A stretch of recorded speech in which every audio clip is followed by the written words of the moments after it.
Hello students, welcome my YouTube channel and we start a new lesson, new poem Amanda, which is taken from your English textbook First Flight. Before you read the poem, ইয়াত আমাৰ before you read বুলি দিয়া আছে ইয়াত আমি এটা প্ৰেগাপ দিয়া আছে চাও আহাচোন ইয়াত কি বুলি দিয়া আছে নো Every child feels that he is controlled and instructed not to do one thing or another. প্ৰত্যেক গৰাকী শিশুৱে ভাবে যে তেওঁলোকক সদায় কন্ট্ৰোল কৰি থকা নিয়ন্ত্ৰণ কৰি থকা হৈছে আৰু ইনষ্ট্ৰাক্টেড অৰ্থাৎ তেওঁলোকক বিভিন্ন ধৰণৰ নিৰ্দেশনা বিলাক দি থকা হৈছে যে তুমি এটো নকৰিবা তুমি হেতু নকৰিবা You too may feel that your freedom is curtailed. তুমি নিশ্চয় অনুভৱ কৰা যে তোমাৰ স্বাধীনতা বিলাক হয়তো খৰ্ব কৰা হৈছে curtailed কৰা হৈছে Write down some things of you want to do আৰু তুমি এনেকুৱা ধৰণৰ কিছুমান কথা লিখা যত নেকি তুমি কৰিব বিচাৰা but your parents elders do not allow you to কিন্তু তোমাৰ এল্ডাৰ সকলে ডাঙৰ সকলে পেৰেন্টস অভিভাৱকে কেতিয়াও তোমালোকক সেইখিনি কাম কৰিবলৈ এলাউ নকৰে To read the poem loud তুমি এই কবিতাটো চিঞৰি পঢ়াচোন From pairs each reading alternative stanzas আৰু প্ৰত্যেক গৰাকীয়ে এজনে যদি প্ৰথম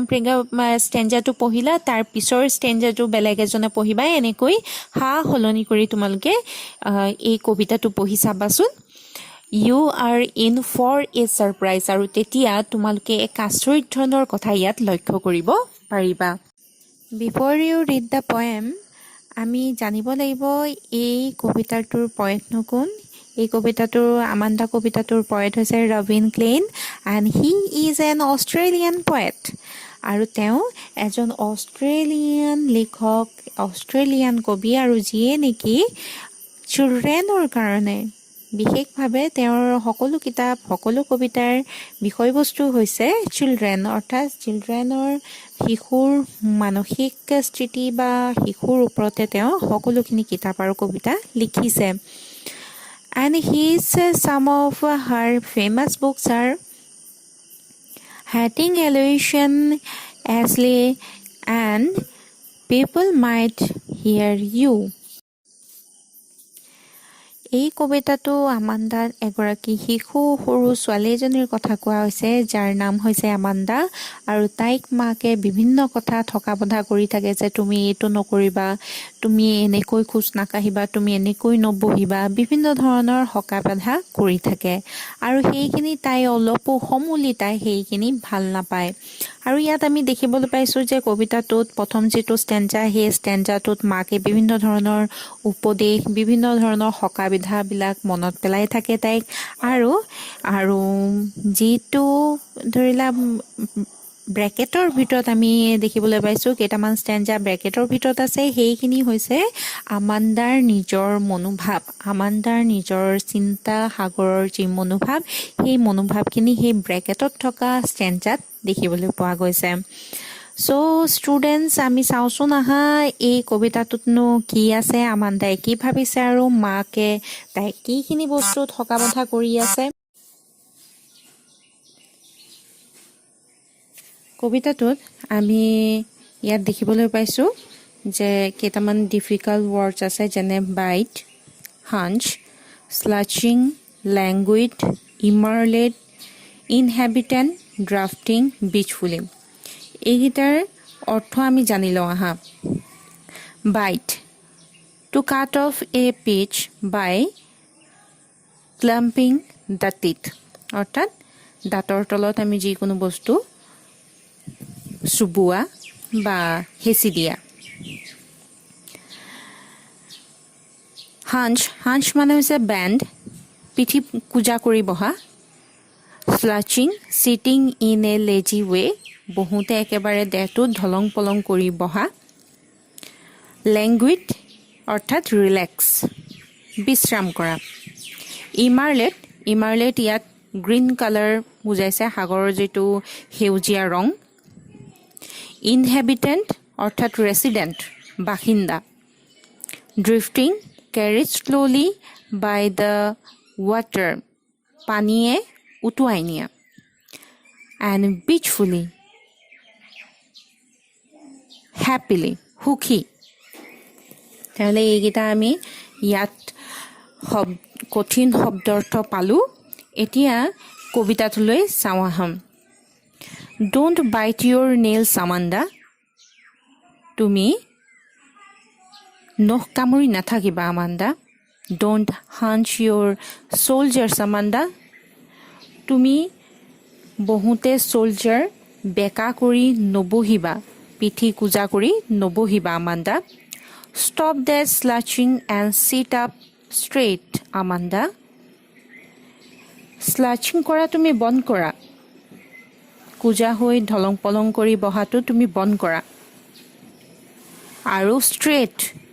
একেবাৰে সিধা হৈ বহাচোন Amanda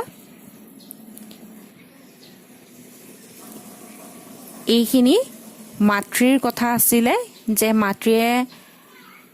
Amandaক বিভিন্ন কথাত হকাবধা কৰিছিলে নেল নাকামুৰিবা কুজা হৈ নবহিবা straight হৈ বহা এইখিনি তেওঁ Amandaক হকাবধা কৰি আছিলে পৰামৰ্শ দি আছিলে হেতু মুহূৰ্ততে Amandaই বেলেগ এটা চিন্তা সাগৰত বুৰ গৈ আছিলে হেতু আমি চাওঁ হা there is a languid emergency languid মানে হৈছে relax একেবাৰে মন্থৰ গতি বা একেবাৰে বিশ্ৰাম কৰা emergency অৰ্থাৎ হেউজিয়া সাগৰখন where the sole inhabitant is me অৰ্থাৎ হেউজিয়া সাগৰখনত একেবাৰে ৰিলেক্স হৈ মই একমাত্ৰ বাসিন্দা হিচাপে তাত থাকিম আৰু য'ত নেকি এ মাৰমেড ড্ৰিফটিং বিচফুলি য'ত মাৰমেডৰ নিচিনাকৈ মই ড্ৰিফটিং অৰ্থাৎ হাতুৰি নাদুৰি থকা অতি সুখী হৈ বিচফুলি অতি সুখী হৈ মই তাত হাতুৰি নাদুৰি থাকিম তেহলে এইখিনি হৈছে Amandaৰ কথা Amandaই মনত ভাবি আছে যে তাই এনেকুৱা এটা দ্বীপত গৈ বাস কৰিব য'ত নেকি ওচৰত হেউজিয়া সাগৰ আছে আৰু সেই সাগৰত তাই জলপৰীৰ নিচিনাকৈ এ মাৰমেড এক জলপৰীৰ নিচিনাকৈ তাই সাগৰখনত লাহে লাহে হাতুৰি After the next stanza the poet says Did you finish your homework, Amanda? Did you tidy your room, Amanda? I thought I told you to clean your shoes, Amanda. I'm an orphan, roaming the street. I pretend soft dust with my harsh bare feet. The silence is golden. The freedom is sweet. ইয়াত আমি বিভিন্ন কঠিন শব্দ পাইছো যেনেকে teddy orphan roaming harsh and freedom teddy means হৈছে clean পৰিষ্কাৰ অৰফান অৰ্থাৎ ঘাটমাউৰা a child whose parents are dead roaming অৰ্থাৎ এঠাইৰ পৰা আন ঠাইলৈ অনাই বনাই ঘূৰি ফুৰা moving from place to place Hushed মানে হৈছে quiet and still place একেবাৰে শান্ত নিস্তব্ধ মুখ বন্ধ কৰি থকা freedom a state of being free অৰ্থাৎ স্বাধীনতা ইয়াত কবিয়ে কৈছে the poet says that Amanda's mother is inquiring her about whether she is doing her homework or not অৰ্থাৎ Amandaক মাকে ইয়াত এনকুৱাৰী কৰিছে যে তাইৰ হোমৱৰ্ক বিলাক কৰিলে নে নাই তাই নিজৰ ৰুমটো পৰিষ্কাৰ কৰিলে নে নাই তাই শুজ বিলাক তাইৰ লেতেৰা হৈ থকা শু বিলাক তাই পৰিষ্কাৰ কৰিলে নে নাই সেইখিনি মাকে তাইক সুধিছে সেইটো মুহূৰ্তত Amanda ভাবিছে I am an orphan মই যদি খাটমাউৰা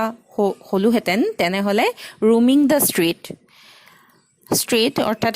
ৰাস্তাত মই অনাই বনাই ঘূৰি ফুৰিলোহেঁতেন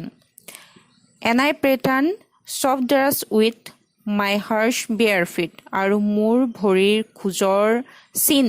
মই soft dustত থৈ গ'লোহেঁতেন The silence is golden নীৰৱতা বৰ সোণালী The freedom is sweet আৰু freedom অৰ্থাৎ স্বাধীনতা বহুত মধুৰ তেহলে ইয়াৰ পৰা আমি গম পালো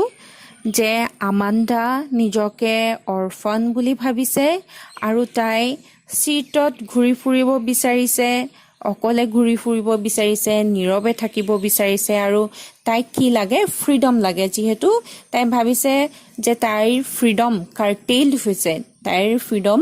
কাহি লোৱা হৈছে তাইক বিভিন্ন কামত হকাবধা কৰা হৈছে আৰু সেই কাৰণেই তাই ভাবিছে যদি মই অৰফান হলোহেঁতেন তেনেহলে মই অনাই বনাই ঘূৰি ফুৰিলোহেঁতেন তাৰ পিছত মাকে কি এডভাইস টেক কৰিছে চাওঁচোন আহা Don't eat that chocolate Amanda remember your acne Amanda Will you please look at me when I am speaking to you Amanda I am Rapunzel I have not a care life in a tower is tranquil and rare I will certainly never let down my bright hair. ইয়াত আমি কেইটামান কঠিন শব্দ difficult word পাইছো acne মানে হৈছে pimples ট্ৰেংকুইল অৰ্থাৎ শান্তিপূৰ্ণ কাম এণ্ড ৰেয়াৰ ভেৰি আনকমন যি অতি দুৰ্লভ ইয়াত ৰিপুঞ্জেল পাইছো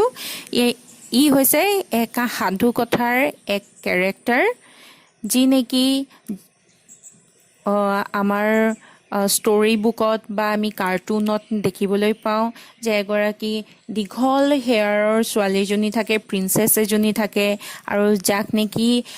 ডাইনী এজনীয়ে চুৰি কৰি লৈ যায় আৰু সেই ব্ৰাইট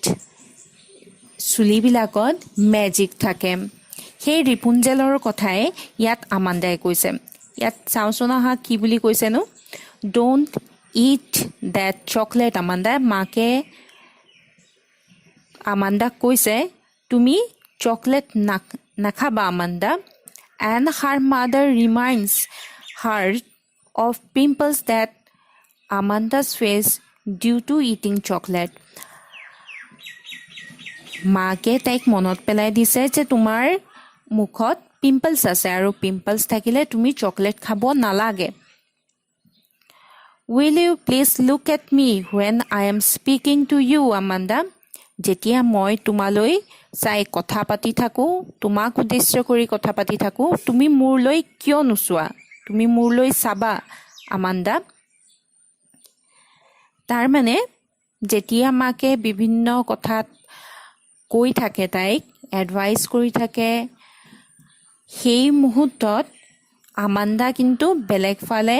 বেলেগ সাগৰত ডুব গৈ থাকে ইয়াৰ পিছত আমাণ্ডাৰ মনৰ ভাৱখিনি জানোচোন আহা আই এম ৰিপুঞ্জেল মই Rapunzel I have not a care life is a tower is tranquil and rare তেতিয়াহ'লে মোৰ জীৱনটো এটা টাৱাৰৰ একেবাৰে ট্ৰেংকুইল শান্ত আৰু দুৰ্লভ টাৱাৰৰ ওপৰত থকা যি জীৱন সেয়া জীৱন বৰ শান্ত আৰু দুৰ্লভ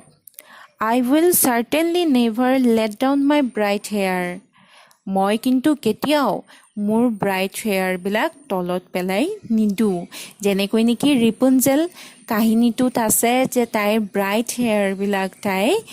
ওপৰৰ ওখ টাৱাৰৰ পৰা তললৈ নমাই দিয়ে কিন্তু সেই কাম কিন্তু আমাণ্ডাই নকৰে বুলি তাই ভাবিছে Stop that sulking at once, Amanda. You are always so moody, Amanda. Anyone would think that I nagged at you, Amanda. এই ষ্টেঞ্জাটোত কেইটামান ডিফিকাল্ট ৱৰ্ড দেখিবলৈ পাইছোঁ যেনেকৈ স্লাকিং মুডি